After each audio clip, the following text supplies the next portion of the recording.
नमस्कार मंडळी, या भागात आपण नारळाच्या वड्या कशा करायच्या ते पाहणार आहोत।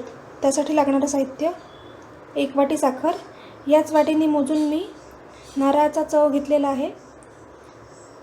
गार्निशिंगसाठी पिस्त्याचे काप आणि 2 चमचे तूप।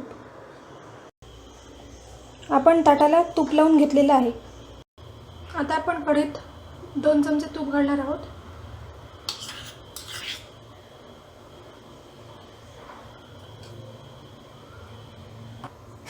तूप गरम झालंय, त्यात नारळाचा चव घालू। आपल्याला नारळाचा चव 1 सेकंद परतून घ्यायचा आहे आणि आता लगेच आपण त्यात साखर घालू। आता आपण यात पाव वाटी दूध घालणार आहोत। नारळ थोडा ड्राय होता म्हणून मी त्याच्यात पाऊण वाटी दूध घातलंय। साखरेचा पाक घट्ट होईपर्यंत शिजवून घेऊया। मिक्सर कढई सोडायला लागल्यावर ते आपण तूप लावलेल्या ताटात लगेच काढून घेऊ आणि वडे थापू।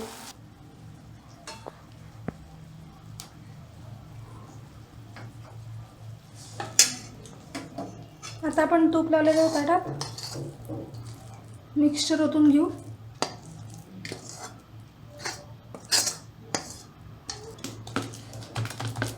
आणि लगेच पसरवून घेऊन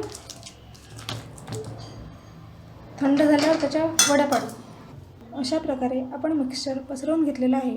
आता याला चाकूने वड्यांचा आकार देऊन ठेवायचा, म्हणजे थंड झाल्यावर वड्या पाडण्यास सोपे जाते।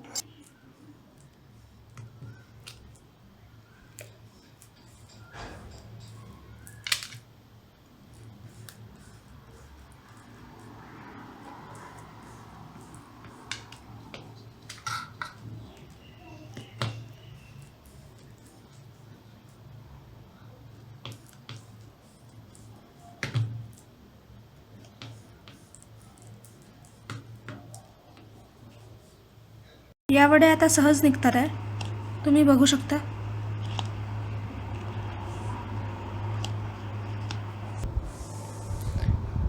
जर तुम्हाला माझी ही नारळाच्या वड्यांची रेसिपी आवडली असेल तर लाईक, शेअर, सबस्क्राईब आणि कमेंट करायला विसरू नका। धन्यवाद।